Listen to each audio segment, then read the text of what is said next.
Gain a fresh perspective on healthy eating. Judson Brewer, The Hunger Habit: Why We Eat When We're Not Hungry and How to Stop. Have you ever felt utterly defeated by a box of donuts in the break room? You're not alone. Many of us wrestle with food on a daily basis, grappling with cravings, emotional eating, and the seductive pull of snacks that seem to appear when our willpower is at its lowest. This ongoing battle often leaves us cycling through feelings of shame and frustration, convinced that changing our eating habits is a Herculean task we're doomed to fail. But if we shift the focus from battling temptations to understanding and healing the brain's relationship with food, we can let go of the typical diet rhetoric that relies on willpower and calorie counting. And by combining this approach with mindfulness rather than focusing on restrictions, we can cultivate a healthier relationship with food. Once we've switched our mindset in this way, we can start recognizing and accepting our food triggers without judgment and gently changing our habits through awareness and kindness towards ourselves. Setbacks don't become failures, but are opportunities to understand our behaviors better. Does this sound like a better alternative to the diet merry-go-round? If so, then get ready to learn all about healthy eating strategies based in mindfulness so you can heal your relationship with food in a sustainable way. Healthful eating begins with understanding why you eat. Healthful eating begins with understanding why you eat. Let's dive into why we eat, because it's not just about being hungry. There are two different types of hunger: physiological and hedonic. Physiological hunger is your body's way of signaling that it needs fuel. It's like when your car's gas gauge starts blinking. It means you need to fill up. We all know the feeling. Your stomach growls. You get lightheaded, irritable, and it's hard to focus. That's your body saying, "I need food to keep going." Then there's hedonic hunger. The name goes back to the ancient Greek word hedon, meaning pleasure. This is all about eating for enjoyment, not because you need to. It often starts in childhood, birthday parties with cake and ice cream, and other fun times. Those happy memories teach your brain that sweet treats are rewarding. So, later on, when you're feeling down, stressed, or just plain tired, your brain suggests a little pick-me-up. How about some chocolate, it says, even if you're not hungry. This is what leads to comfort eating, where food becomes more about feeling good than fueling up. These moments can turn into habit loops, where certain situations automatically make you reach for a snack. It might happen when you're bored, upset, or zoning out in front of the TV. Over time, these habits get so ingrained that you might not even realize you're choosing to eat. This is why so many diets fail. They focus on the math, calories in versus calories out, but they overlook the emotional side of eating. Knowing you should eat fresh, whole foods and get plenty of exercise is one thing, but actually changing your behavior is another, and it doesn't happen just because you know what's right. Change happens in the feelings, not the facts. So, if you want to eat healthier, it's not enough to just follow a diet. You must understand both why your body needs food and why your mind wants it. This means looking deeper into those moments when you reach for a snack. Are you really hungry? Or is there something else going on? Breaking the cycle of emotional eating involves noticing these patterns and consciously making different choices. That's how you connect your mind and body to create a healthier lifestyle that goes beyond just counting calories. Mindfulness can help you break unhealthy eating habits. Mindfulness can help you break unhealthy eating habits. In our quest to eat more healthily, it's crucial to shift from the outdated calories in, calories out model to a deeper understanding of why we eat what we eat. Central to this approach is mindfulness, which involves focusing on the present moment and acknowledging our feelings, thoughts, and bodily sensations without judgment. Why are you reaching for that snack? Are you genuinely hungry, or is there an emotional void you're trying to fill? This kind of introspection can help us understand and modify our eating behaviors. Mindfulness directly engages the brain's reward system, particularly the orbitofrontal cortex, our decision maker. It's easy for our brains to convince us that eating something like cake will soothe our negative emotions, at least temporarily. However, by being mindful, we can shift these habitual responses and alter what our brain views as rewarding. Our brains act like prediction machines, always using past experiences to influence future behaviors.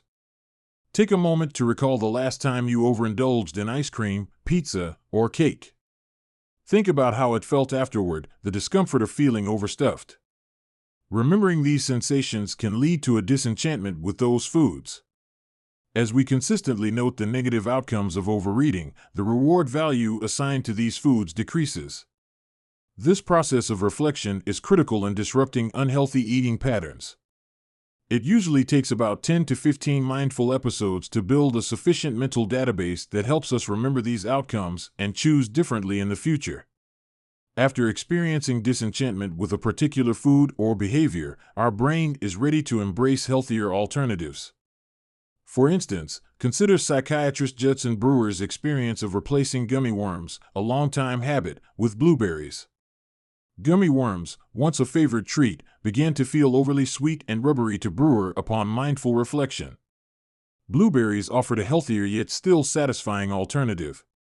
This is an example of how you could replace a less healthy habit with a more nourishing one, like swapping out candy for a piece of dark chocolate or fresh fruit.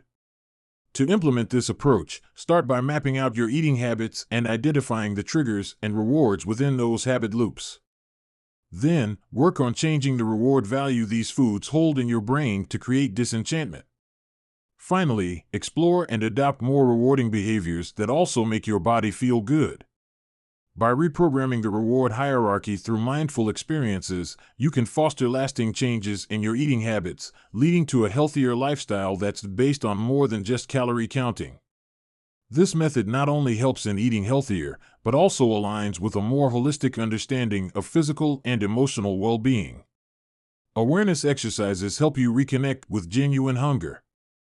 Awareness exercises help you reconnect with genuine hunger. To adopt a more mindful approach to eating, it's a good idea to enhance your awareness rather than focus on diet restrictions or categorize foods as good or bad. The primary goal is to appreciate the sensory aspects of food and to tune into how you feel before, during, and after eating. This method doesn't immediately alter eating habits. It's a gradual process that deepens your connection with your food choices and their impacts on your body. This process will ultimately lead to a better relationship with what you eat. A practical first step is to engage in a pre-meal warm-up. Before each meal this week, conduct a simple awareness exercise. There's no need to log your meals or restrict your diet. Just take a moment to assess your hunger on a scale from 0 to 10, with 0 being not hungry at all and 10 being uncomfortably full. Observe the food's texture and color, smell it, then slowly take your first bite. Chew mindfully, setting your fork down between bites and savor the flavors and textures. After a few bites, reassess your hunger to gauge if you should continue eating. The second step focuses on understanding and reshaping your eating habits. Identify an eating behavior you wish to change, such as excessive snacking or frequent fast food consumption.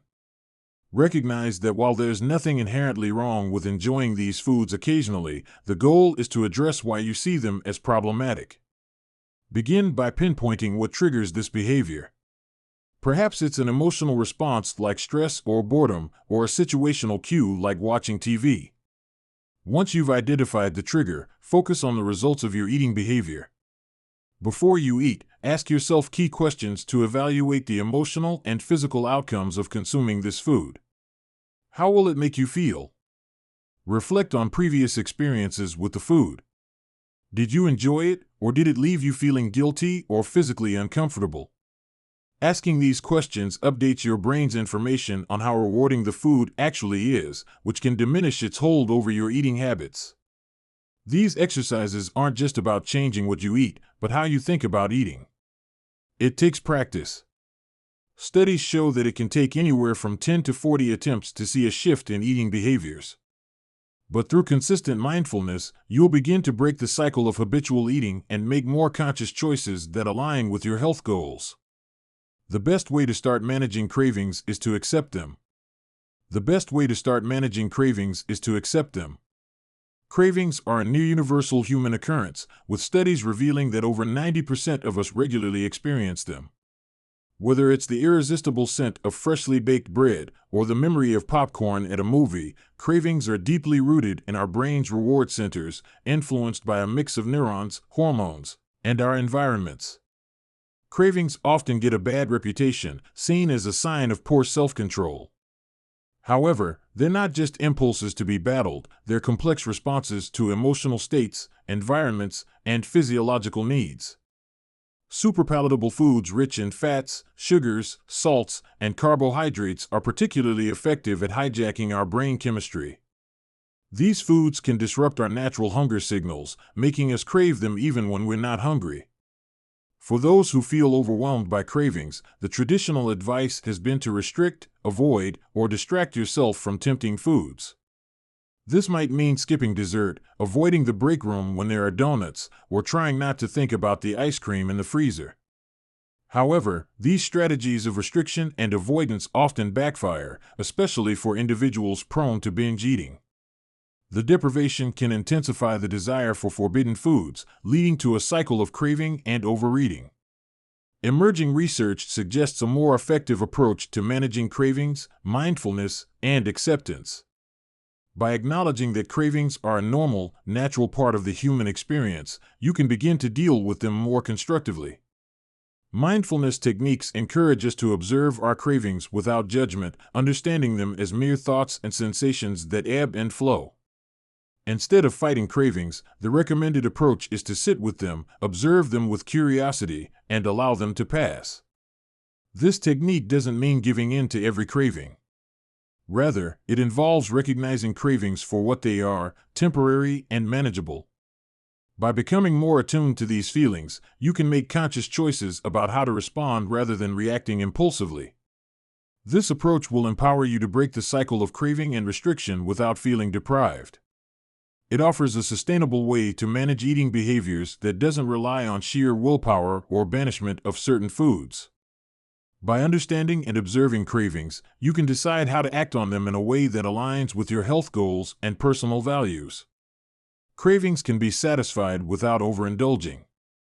Cravings can be satisfied without overindulging. Let's wrap up our exploration of healthier eating strategies by looking at some practical exercises you can use to manage cravings. One potent method is known as urge surfing. Cravings, much like ocean waves, have a natural rise and fall. Research suggests that they typically peak around 5 minutes. Urge surfing involves riding this wave of craving without giving in. It's a technique often used in treating substance abuse, and it's just as effective for food cravings. Here's how to do it in 4 simple steps. First off, identify the craving. Start by acknowledging it. Say to yourself, I'm having the urge to eat this particular food. In other words, specify what you're craving. Now, observe the craving. Pay attention to how it feels. Do you notice a sensation in your stomach? Are you feeling distracted or anxious? Is there a compulsion to move or keep returning to the kitchen? Next, be open. Instead of trying to suppress the craving, accept that it's there.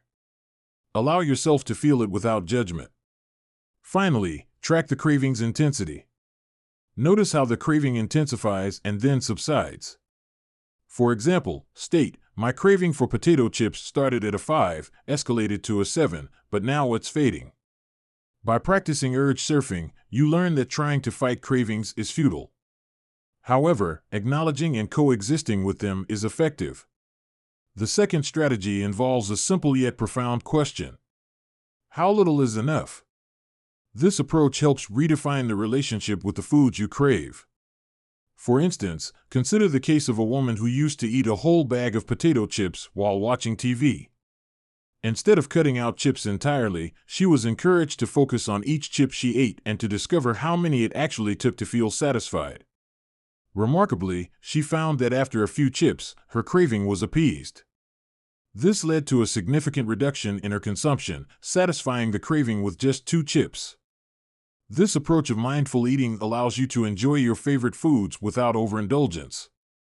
It doesn't mean never having a chocolate chip cookie again. It's about savoring the one you do eat. Pay close attention as you eat, enjoy each bite, and then assess, do I really want more? Often, you'll find that a small amount is enough to satisfy. These strategies show that managing cravings doesn't entail strict avoidance, but rather developing a deeper, more conscious connection with what and how we eat. By incorporating mindfulness and acceptance into our relationship with food, we can transform our eating habits, making choices that align with our health goals while still enjoying the pleasures of eating. This balanced approach offers a sustainable path away from fad diets towards lasting well-being. What's in it for me? An eye-opening account of the impacts of smartphone use in childhood. Jonathan Haidt. The Anxious Generation. How the Great Rewiring of Childhood is Causing an Epidemic of Mental Illness. As the first generation to grow up in the era of ubiquitous digital connectivity, Gen Z has faced a surge in mental health challenges that demand our urgent attention. This summary dives into the impact that smartphones and social media have had on the well-being of today's youth. By understanding the 4 key ways in which these technologies have eroded the traditional foundations of a healthy childhood through social deprivation, sleep deprivation, attention fragmentation, and addiction, you'll gain insights into addressing this mental health crisis. Importantly, this summary also provides actionable steps that you, as a parent, caregiver, or concerned citizen, can take to mitigate these harms and foster environments that nurture the essential elements of child development. Whether you're raising a family or are simply worried about the future of our young people, get ready to equip yourself with the knowledge to support the next generation. Smartphones are behind a worrying rise in childhood and adolescent mental health issues. Smartphones are behind a worrying rise in childhood and adolescent mental health issues. In the early 2000s, the mental health landscape among preteens and adolescents appeared relatively stable, with no clear indications of an impending crisis. But the next decade brought about a dramatic shift. Mental health issues among Generation Z children and teenagers began to surge at an alarming rate. To put this phenomenon into perspective, consider the findings of a U.S. national survey on drug use and health. The data reveals a staggering 145% increase in reported cases of depressive episodes among girls since 2012. For boys, the rise is even more pronounced, with a 161% increase in reported cases of depressive episodes over the same period. The impact extends beyond self-reported symptoms, with college students receiving a 134% increase in anxiety, a 106% increase in depression, a 72% increase in ADHD, and a 57% increase in bipolar disorder diagnoses since 2012. This surge in mental health challenges is, with the exception of some young millennials, largely confined to the Gen Z demographic. The statistics only begin to scratch the surface. Among girls, there has been a 188% increase in emergency room visits for self-harm since 2010, and a 167% rise in suicide rates. For boys, the numbers are also alarming, with a 48% increase in self-harm-related ER visits and a 91% surge in suicide rates. What accounts for this dramatic shift in the mental health landscape of Gen Z? The answer may lie, in part, with the widespread adoption of smartphones and the corresponding changes in the social fabric of adolescence. Smartphones, first introduced in 2007 and widely adopted by the 2010s, have profoundly influenced the way young people interact, communicate, and engage with the world around them. Studies have shown that tweens and teens who accessed the internet in the 1990s and early 2000s were, on average, slightly happier during their adolescence than their Gen X predecessors. However, this trend reversed dramatically with the widespread adoption of smartphones, which enabled adolescents to be connected and online constantly, wherever they were.